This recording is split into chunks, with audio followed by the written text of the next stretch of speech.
Boycott Mustafizur Rahman, no visa for Mustafiz, boycott KKR, no Bangladeshi cricketer in IPL.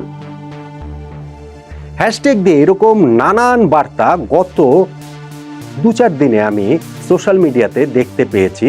প্রসঙ্গ যখন Mustafiz, KKR, IPL, obviously sports নিয়ে content হয়, আলোচনা হয়, এরকম জায়গাগুলোতেই তার দেখা গেছে প্রবলভাবে। আমাদের নট আউট ওমান প্ল্যাটফর্মেরও বিভিন্ন ভিডিওতে কমেন্ট সেকশনে আমি এরকম কমেন্টস করতে দেখেছি, যেগুলোর মূল সুর একটাই। এইবারের আইপিএলের মিনি অকশনে মুস্তাফিজকে যে কিনে নিয়েছে কলকাতা নাইট রাইডার্স, মুস্তাফিজ যেন সেই কেকেআরের হয়ে আইপিএল খেলতে না পারেন, তাকে যেন খেলতে না দেওয়া হয়, এরকম একটা ক্যাম্পেইনই আসলে চলছে। এটা আসলে যৌক্তিক? কোনোভাবেই কি যৌক্তিক? বাংলাদেশ ভারত প্রতিবেশী দুইটি দেশের মধ্যে সম্পর্কের টানাপোড়েন চলছে রাষ্ট্রীয় পর্যায়ে বেশ অনেক দিন ধরে।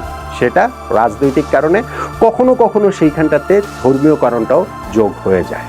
সাম্প্রতিক সময়ে ওই টানাপোড়েনের মাত্রা এত প্রবল যে সেইটা আগুনের আঁচটা আসলে এখন ক্রিকেটের গায়েও এসে লাগছে, মুস্তাফিজের গায়ে লাগছে, কেকেআরের গায়ে লাগছে, আইপিএল এর গায়েও লাগছে।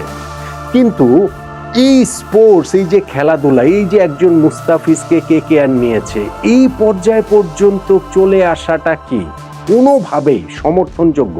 আমি প্লিজ আপনাদেরকে অনুরোধ করব যে আমারও একটা বার্তা রয়েছে, সেই বার্তাটা আপনারা একটু শুনুন, বুঝুন, তারপরে আপনারা আপনাদের মতো করে বিবেচনা করুন। দেখুন, মুস্তাফিজুর রহমানকে এইবারের আইপিএল এর মিনি অকশন থেকে কলকাতা নাইট রাইডার্স কিনে নিয়েছে 9 কোটি 20 লাখ রুপিতে, বাংলাদেশি মুদ্রায় 12 কোটি 40 লাখ টাকা। ম্যাচ প্রতি প্রায় 1 কোটি টাকা করে মুস্তাফিজ পাবেন। এই যে মাঝখানে 8 দিন সময়ের জন্য নিউজিল্যান্ডের বিপক্ষে ওয়ানডে সিরিজে তাকে দেশে ফিরিয়ে আনা হবে, সেইটা নিয়েও অনেক আলোচনা হয়েছে। তারপরও মুস্তাফিজ বাংলাদেশের একমাত্র প্রতিনিধি হিসাবে আইপিএল খেলছেন, বাংলাদেশের হয়ে আইপিএল এর সবচেয়ে বেশি টাকা এবারের নিলামে তিনি পেলেন। এবং মুস্তাফিজ নিজেও নিশ্চিতভাবেই, আইপিএল এর কথা যদি বলি, কলকাতা নাইট রাইডার্স তো তাদেরকে কারাকারি করে কিনে নিয়েছে। প্রথমে দিল্লি ছিল, তারপরে চেন্নাইয়ের সঙ্গে কত কারাকারি করে মুস্তাফিজকে তারা কিনে নিয়েছে। নিশ্চিতভাবেই মুস্তাফিজের উপরে তাদের সেই ট্রাস্টের জায়গাটা রয়েছে। আর মুস্তাফিজ নিজেও ভালো করার ব্যাপারে অবশ্যই উদ্গ্রীব থাকারই কথা। তিনি আইপিএল এর রেগুলার মুখ, তারপরেও এই বছরটা তিনি এত ভালো ফর্মে রয়েছেন, বাংলাদেশের জার্সিতে বলেন কিংবা এখন আইএল টি20 খেলছেন সেইখানেও বলেন। ফলে এই সামনের যে আইপিএলটা তিনি খেলবেন, সেইখানটাতে মুস্তাফিজেরও আসলে খুবই খুবই ভালো করার জন্য তার উদ্গ্রীব থাকার কথা। এই সময়ে এসে যদি এরকম একটা ক্যাম্পেইনের মধ্যে তাকে কিংবা কেকেআরকে পড়ে যেতে হয়, সেটা কি আসলে ভীষণ রকমের আনফরচুনেট না? বলুন তো দেখি। হ্যাঁ, এখন বাংলাদেশ ও ভারত প্রতিবেশী দুইটা রাষ্ট্র, তাদের যে সম্পর্কের টানাপোড়েন, সেটাকে অস্বীকার করা যাবে না। রাজনীতির ব্যাপারটা ক্রিকেটের মধ্যে আনা যাবে না, আমি সেটা মনে করি না। কোন সেন্সে? যে দেখেন ভাই, রাজনীতির বাইরে আর কি রয়েছে? রাজনীতির বাইরে কিন্তু কোনো কিছুই নাই।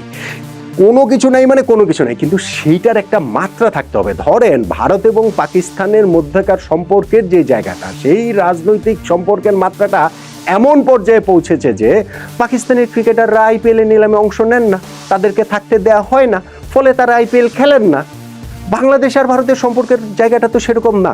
সাম্প্রতিক সময়ে অবশ্যই দুই দেশের মধ্যকার সেই সম্পর্কের ক্ষতিটা হয়েছে, প্রবল মাত্রায় সেই অবনতির জায়গাটা হয়েছে, এবং সেটা পারস্পরিক উস্কানির জায়গাটা থেকে, পারস্পরিক জায়গাটা থেকে যে রেসপন্সিবল মানুষদের ইররেসপন্সিবিলিটির কারণেই তাকে হুমকি দামকি দিচ্ছে, ওই পার থেকে একই রকম আওয়াজ আসছে। ফলে এই সব কিছু মিলে সাধারণ মানুষের সম্পর্কটাও আসলে বিষিয়ে উঠেছে। যেই কারণে আমরা দেখতে পাচ্ছি যে বাংলাদেশের এই দিক থেকে ভারতীয় হাই কমিশনের এই করব সেই করব এরকম আওয়াজ যেমন মেঠো বক্তৃতাতে আসে, সাধারণ মানুষও যখন সেইটাতে প্রভাবিত হয়, ওই পার থেকেও একই জিনিস হয়। যেই কারণে ওই পারে এখন ওই ভারতের এইখান থেকেও যেমন ভিসা সেন্টার বন্ধ, ওই সাইড থেকেও আমি দেখছিলাম যে দিল্লি, তারপরে আগারতলা, তারপরে শিলিগুড়ি, এইসব জায়গায়ও হচ্ছে ভিসা সেন্টার বন্ধ করে রেখেছে। এখন ভাই রাজনীতির কাজ রাজনৈতিক লোকজন না হয় করবো, হ্যাঁ সেই সাম্প্রতিক সময় এইখানটাতে একটা ধর্মীয় উপাদানও প্রবলভাবে যুক্ত হয়েছে, কিন্তু সেই জায়গাটাতেও আমার আসলে বিনীতভাবে একটা কথা বলার রয়েছে, যেইটা শুনলে আসলে মনে হবে যে ভাই মাস পিপল কোনো দেশেরই খারাপ না, পৃথিবীর কোনো দেশেরই সাধারণ মানুষ খারাপ বলে আমি সেটা মনে করি না, তাদেরকে যারা পরিচালিত করেন সেই মানুষগুলো যদি খারাপ হন সেই ক্ষেত্রেই আসলে সমস্যার জায়গাটা প্রবল থেকে প্রবলতর হয়ে ওঠে। এখন ক্রিকেটের ক্ষেত্রে মুস্তাফিজকে যখন আইপিএল এর দল কেকেআর নিয়েছে সেই জায়গাটা তো আমি যেটা বললাম পাকিস্তানের কথা বললাম যে তাদের ক্রিকেটাররা তো আইপিএল এ অংশ নিতে পারেন না, বাংলাদেশের এটা পেরেছেন নিয়েছেন, এখন এই জায়গাটাতে মুস্তাফিজকে বয়কট করতে হবে, এইটা কি আসলে কোনোভাবে যৌক্তিক? আমার কাছে সেটা মনে হয় না, আমার কাছে সেটা অ্যাবসলিউটলি এটা মনে হয় না। কিছু জিনিস এই জায়গাটাতে আপনার মাথায় রাখতে হবে, বাংলাদেশ দল কিন্তু ভারতে বিশ্বকাপ খেলতে যাবে, আইপিএল এর আগেই খেলতে যাবে, বাংলাদেশ জাতীয় দল খেলতে যাবে, এবং সেইখানটাতে কলকাতায় আমাদের গ্রুপ পর্বে যে 4টা ম্যাচের মধ্যে 3টা ম্যাচই আমাদের কলকাতায় রয়েছে, বাংলাদেশ টিমকেও কি আপনারা বয়কট করবেন? আইসিসি ইভেন্টে বাংলাদেশ টিমকেও কি বয়কট করা হবে? সেটা কি আসলে যৌক্তিক হবে? কোনোভাবে হবে?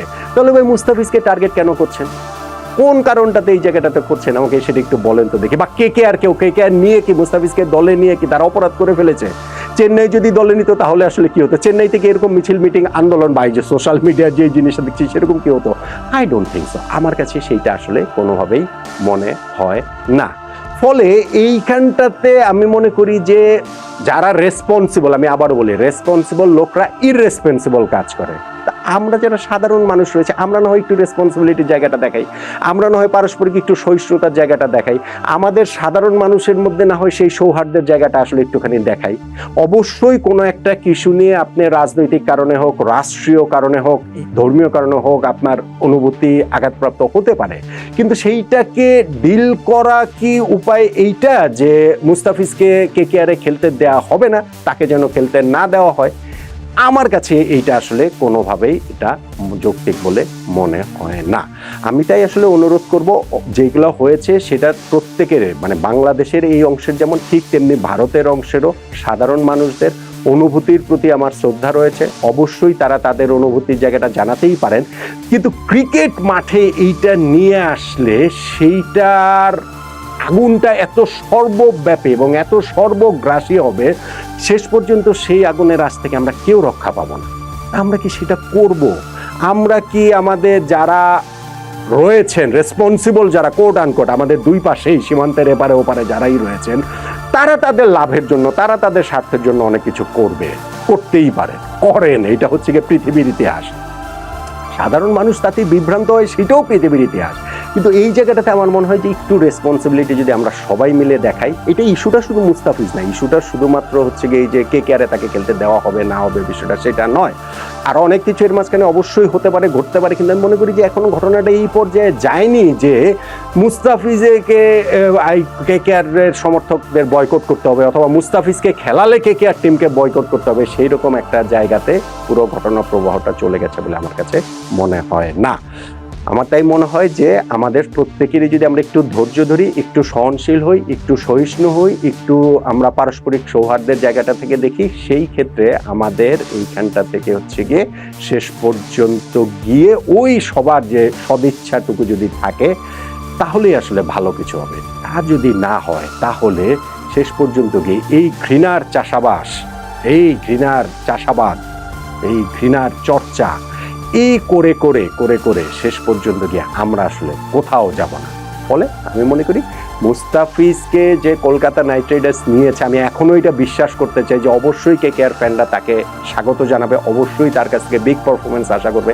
আমি অবশ্যই এটা বিশ্বাস করি যে বাংলাদেশ টিমও যখন টি-20 ওয়ার্ল্ড কাপ খেলতে ভারতে যাবে আইপিএল এর আগেই, কলকাতাতে 3টা ম্যাচ হবে, সেই জায়গাগুলোতেও বাংলাদেশ টিমকে ওইভাবেই দুহাত প্রসারিত করে বরণ করে নেওয়া হবে, যেটা অতীতেও করা হয়েছে। আমি আবারও বলছি, এটা সাধারণ মানুষদের কথা আমি বলছি, আমাদের স্পোর্টস প্ল্যাটফর্ম, আমাদের স্পোর্টিং পয়েন্ট থেকে আমি আসলে বলছি, রাজনীতিবিদদের কাজ করুন, যে তারা এই দুই দেশের মাঝখানে যারা গ্যাঞ্জাম লাগাতে চান, যারা এই যে এই কি বলা চলে আগুনের মধ্যে আলু পুড়িয়ে খেতে চান, সেটা তারা তাদের কাজটা করুক, কিন্তু আমরা যদি ওই সহনশীলতার জায়গাটাতে থাকি সেই ক্ষেত্রে আসলে ভালো কিছু হতে পারে। কিন্তু সেটা যদি না হয় শেষ পর্যন্ত গিয়ে আমাদের কারোই এখান থেকে লাভ হবে বলে আমার কাছে মনে হয় না, শুধুমাত্র ঘৃণাটুকুই বাড়তে থাকবে।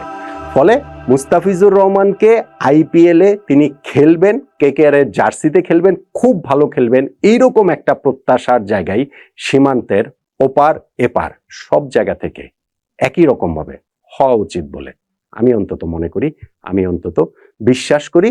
বেশিরভাগ মানুষের এখনো শুভবোধ আছে বলেই আমার সেই আস্থার জায়গাটা আপনার, আপনাদের, আমাদের সবার উপরে রয়েছে।